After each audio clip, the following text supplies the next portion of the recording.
Hello students, welcome to City Online Classes. This is Anjali Singh and I am teaching you Economics of Public Enterprises, Semester 6, Unit 4th and Lecture 15. So today's topic is Types of Ministerial Control. आज का topic क्या है हमारा? Types of ministerial control. कि आपके जो ministerial control हैं वो कितने टाइप्स के हैं. ठीक है. सो टाइप्स ऑफ मिनिस्ट्रियल कंट्रोल की अगर हम बात करें तो the various instrument of control over public enterprises is exercised through three main agencies, the minister, the parliament and special agencies हैं. तो अगर हम बात करें आपकी कि जो आपका क्या होता है, जो आपका कंट्रोल होता है किसके ऊपर, पब्लिक एंटरप्राइजेस के ऊपर. ठीक है. आपका जो वेरियस इंस्ट्रूमेंट होता है, आपका जो कंट्रोल होता है किसके ऊपर, पब्लिक एंटरप्राइजेस के ऊपर. उसके लिए जो इंस्ट्रूमेंट्स यूज़ किए जाते हैं, ठीक है, उनको कौन कौन से हैं, उनमें मेनली थ्री जो है वो क्या है, थ्री मेन एजेंसीज आती हैं. First one is minister, second one is parliament and third one is special agencies.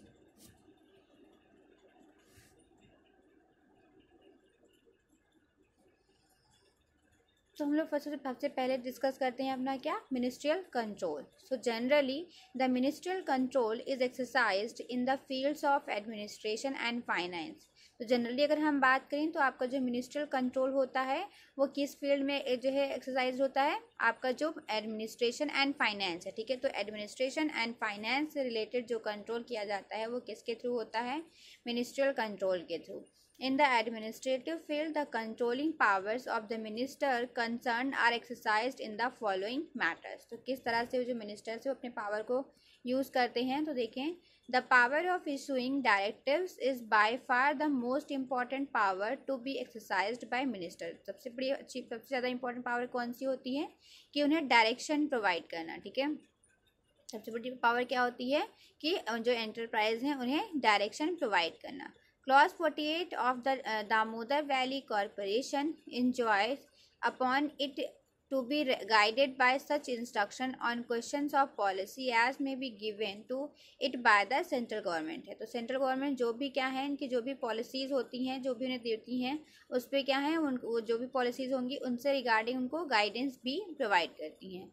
So a sub clause of the same clause lays down that if any dispute arises between the central government and the corporation as to whether a question is or is not a question of policy, the decision of central government shall be final है. ठीक है. तो क्या है, जब कभी dispute हो जाता है किसके बीच में, जो कॉरपोरेशन होते हैं सेंट्रल गवर्नमेंट के बीच में, कि जो वो क्वेश्चन किया गया है वो क्वेश्चन मतलब क्वेश्चन है पॉलिसी से रिलेटेड है या फिर नहीं है, तो जो सेंट्रल गवर्नमेंट जो डिसीजन लेती है वही डिसीजन क्या है, वो फाइनल डिसीजन माना जाता है.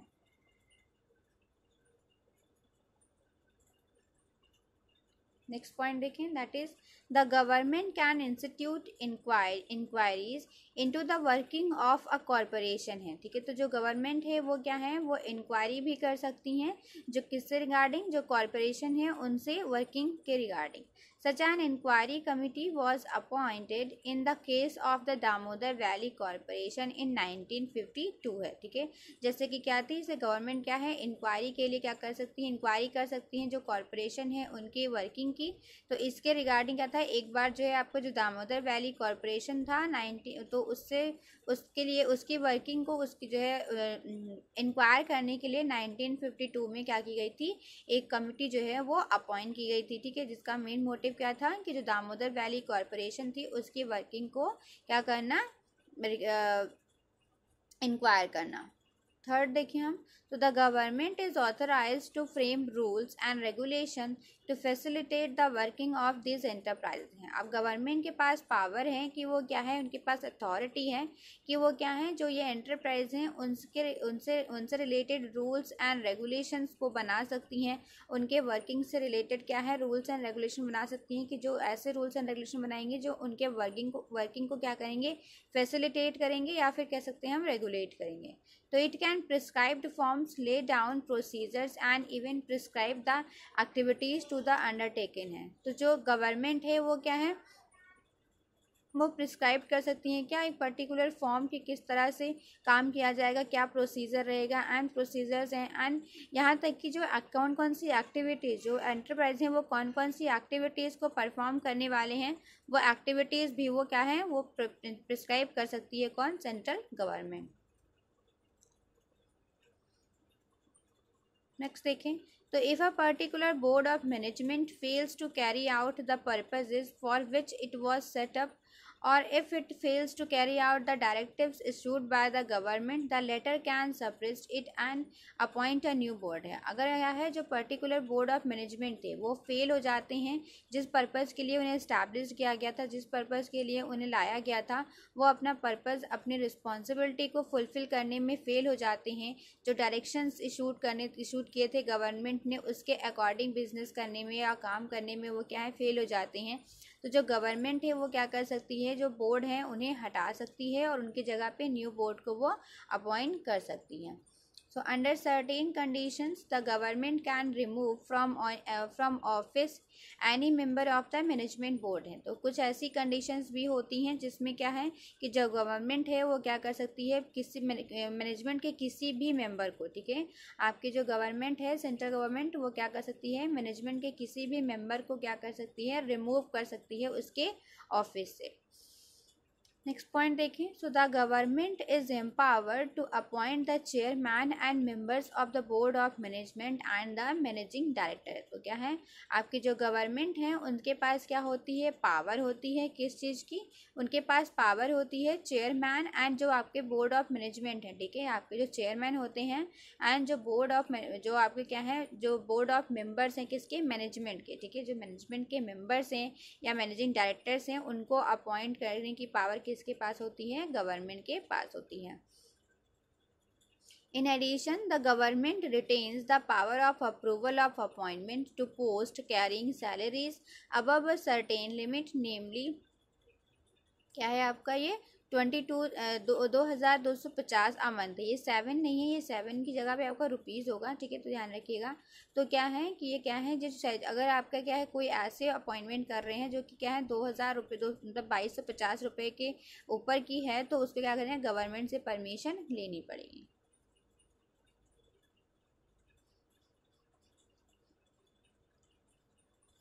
नेक्स्ट आपका देखें तो आपका क्या है फाइनेंशियल कंट्रोल है, ठीक है, तो ministers exercise control over the working of public undertakings in the financial fields as follows है। तो आपके जो मिनिस्टर्स होते हैं वो फाइनेंशियल कंट्रोल किस तरह से करते हैं पब्लिक एंटरप्राइज के ऊपर, वो अभी इसमें बताया गया, देखते हैं। सो the government also controls the fixation of price of goods produced by the enterprises as well as the quantum and rate of payment for services rendered, ठीक है।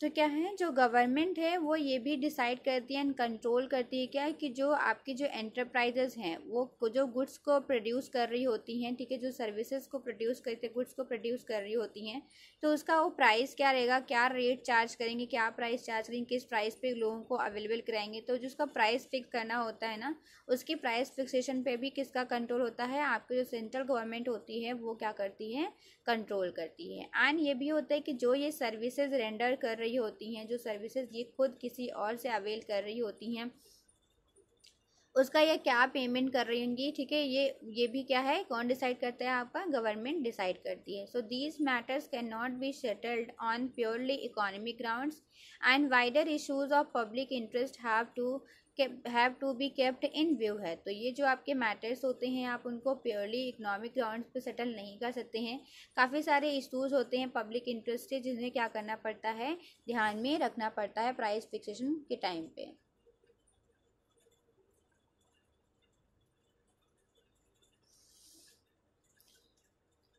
So the approval of the government is required regarding the forms for maintaining the accounts of enterprise and for their audit। तो क्या है कि आप किस form में, अब एंटरप्राइज हैं वो किस फॉर्म में अपना अकाउंट रिकॉर्ड करेंगी, कौन सा मेथड फॉलो करेंगी, ठीक है, किस फॉर्म में रिकॉर्ड करेंगी, उन्हें क्या वो होगा, वो क्या है वो उन्हें क्या करना पड़ता है, जो गवर्नमेंट जो भी आप गवर्नमेंट से क्या करनी पड़ती है, अप्रूवल लेनी पड़ती है, ठीक है, उन्हें प्रॉपर अकाउंट्स को मेंटेन करना होता है और क्या है उनका ऑडिट भी कराना होता है, ठीक है। तो the approval of the government is required. आपको क्या है, अगर अपने अकाउंट्स को मेंटेन करना चाह रहे हैं, किस फॉर्म में मेंटेन करना चाह रहे हैं, अगर आप अपने इंटरप्राइज का ऑडिट कराना चाह रहे हैं, ठीक है, तो जब भी कराना चाहें तो उसके लिए क्या करना पड़ेगा, जो आपकी गवर्नमेंट है उससे आप क्या करना पड़ेगा, आप जो है ऑर्गेनाइजेशंस को अप्रूवल लेना पड़ेगा। Usually the audit of accounts is done by the auditors appointed by the government है। तो आपके जो पब्लिक एंटरप्राइज होते हैं, बेसिकली जब भी क्या है, इनके जो अकाउंट्स हैं उनका जब ऑडिट होता है तो वो कौन करता है, उन ऑफिसर्स के थ्रू ही होता है, मतलब उन ऑडिटर्स के थ्रू ही होता है, जिन्हें कौन अपॉइंट करता है, आपकी गवर्नमेंट अपॉइंट करती है। नेक्स्ट देखें, तो the sanction of the government is necessary to one sanction capital expenditure above a certain amount है, ठीक है। तो अगर क्या है कि अगर आप जो है, जो एंटरप्राइज हैं वो अपने क्या कर रही हैं, कैपिटल एक्सपेंडिचर को काफ़ी ज़्यादा एक सर्टेन लिमिट के जो है एक जो उनकी लिमिट सेट की गई है, अगर उससे ज़्यादा वो अपना कैपिटल एक्सपेंडिचर कर रही हैं तो उन्हें क्या करना पड़ता है, गवर्नमेंट से सैंक्शन कराना पड़ता है अपना एक्सपेंडिचर, उनसे परमिशन लेनी पड़ती है। For approving variation in estimates of over 10%, ठीक है। जैसे कि क्या है, अगर उनका जो एस्टिमेट्स हो रहा है, मतलब जो उन्हें एस्टिमेशन किया था कि हाँ इतना खर्चा होने वाला है, और उसमें अगर वेरिएशन जो हो गया वो कितना हो गया, 10% से ज़्यादा वेरी कर रहा है, तो उन्हें क्या करना पड़ेगा कि आपके जो सेंट्रल गवर्नमेंट है उनसे क्या करनी पड़ेगी, अमाउंट सैंक्शन करानी पड़ेगी।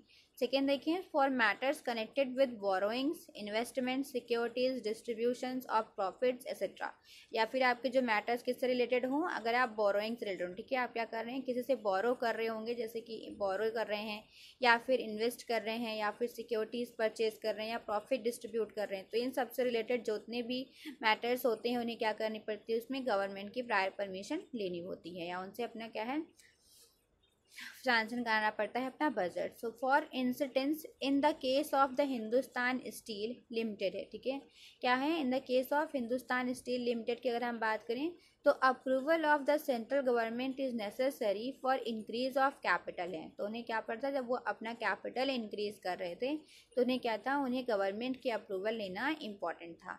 इशू ऑफ न्यू शेयर्स, अगर वो क्या हैं, अपने जो शेयर्स हैं वो कुछ न्यू शेयर्स इशू करना चाह रही है हिंदुस्तान स्टील लिमिटेड, तो उन्हें क्या करना पड़ेगा, गवर्नमेंट की परमिशन लेनी पड़ेगी। या फिर वो क्या है, रिडक्शन ऑफ कैपिटल, या फिर क्या है, जो अभी उनकी करंट की कैपिटल है उसको वो रिड्यूस करना चाह रही हैं, तो भी उन्हें क्या करनी पड़ेगी, गवर्नमेंट की पहले अप्रूवल लेनी पड़ेगी। And borrowing of money and it's terms, issue of bonds है, ठीक है, अगर क्या है, मनी को बोरो कर रही हैं, या फिर क्या है, जो बॉन्ड्स हैं उन्हें इशू करना चाहती हैं, डिबेंचर्स या अदर सिक्योरिटीज़ इन्हें इशू करना चाह रही होती हैं, तो उन्हें क्या करनी पड़ेगी, गवर्नमेंट की परमिशन लेनी पड़ेगी।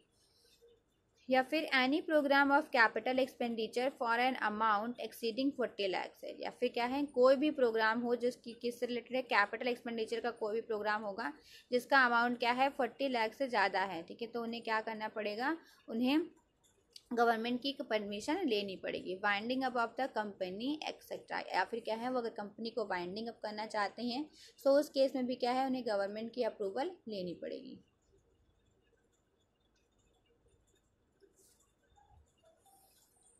नेक्स्ट देखें, तो ministers are authorise to appoint a financial adviser on the governing board of a corporation such as adviser as has been described above in the case of DVC, exercises a sort of veto over matters affecting expenditure and the financial policy of the government। तो जो minister हैं उनके पास power होती है कि वो क्या कर सकते हैं, वो जो है वो अपॉइंट कर सकते हैं एक फाइनेंशियल एडवाइज़र को, ठीक है, जो कि क्या करेगी, जो गवर्न करेगी बोर्ड ऑफ कॉरपोरेशन को, मतलब जो फाइनेंशियल मैटर्स होंगे, फाइनेंशियल पॉलिसीज़ होंगी, जो एक्सपेंडिचर्स होंगे उसके रिगार्डिंग क्या करेंगे, उन्हें वो देखेंगे, एक्सरसाइज करेंगे अपना पावर, अब उसमें एडवाइस करेंगे, कौन, फाइनेंशियल एडवाइज़र।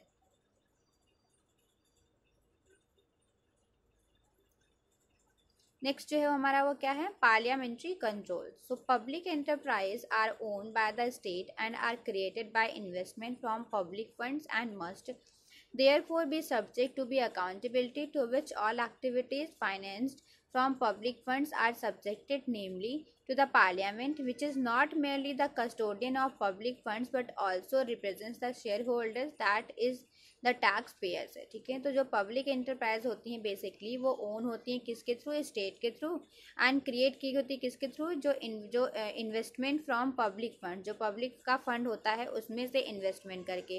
तो इसलिए आप क्या है उसमें पब्लिक का फंड लगा हुआ है, पब्लिक के फंड का इन्वेस्टमेंट किया गया है, तो उनकी अकाउंटेबिलिटी बनती है पब्लिक के लिए। और क्या है, और आपके जो क्या है पार्लियामेंट है वो क्या है कस्टोडियन होते हैं किसके, पब्लिक के, ठीक है। पब्लिक फंड्स के वो कस्टोडियन होते हैं, है ना। और साथ ही क्या है ये पब्लिक फंड्स के कस्टोडियन होने के साथ साथ में जो पार्लियामेंट होती है वो क्या है बाकी जो स्टेक होल्डर्स होते हैं उनकी भी क्या होती है वो रिप्रेजेंटेटर होती है। तो क्या है आपकी जो पब्लिक एंटरप्राइज है उनकी अकाउंटेबिलिटी बनती है किसके लिए, पब्लिक के लिए। और पब्लिक की कस्टोडियन कौन है, पार्लियामेंट है। तो इसलिए क्या है कि इस पे पार्लियामेंट जो है वो कंट्रोल करती है। So the relation between the parliament and public enterprises has to be considered within the overall equation of the parliament minister enterprise relationship है। तो जो relation है किसका, between the parliament का और public enterprise का, उसको हम consider करते हैं किसमें, within the overall equation, जो आपका overall equation है किसका, parliament minister and enterprise relationship का। then देखिए members of parliament feel a keen sense of responsibility for the efficiency and achievements of public enterprises। तो आपके जो मेंबर्स हैं पार्लियामेंट के उनको अपनी एक रिस्पॉन्सिबिलिटी लगती है कि हाँ जो एंटरप्राइज हैं वो क्या है वो अच्छे से वर्क करें, एक एफिशिएंटली वर्क करें और उनका जितना ज़्यादा वो क्या कर सके अपने अचीवमेंट्स करें। They therefore want ministers to answer for the shortcomings and difficulties and failures of the public enterprise है। तो क्या है फिर आगे जो है इसलिए क्या होते हैं जो आपके मिनिस्टर्स होते हैं उनको आंसर करना पड़ता है अगर जो एंटरप्राइज होते हैं वो प्रॉपर काम नहीं कर पा रहे होते हैं, वो फेल हो रहे होते हैं, ठीक है, या फिर क्या है कोई शॉर्टकमिंग्स आ रही होती है, डिफ़िकल्टीज आ रही होती है, तो ये आंसर कौन करता है, आपके जो मिनिस्टर्स हैं उन्हें आंसर करना पड़ता है।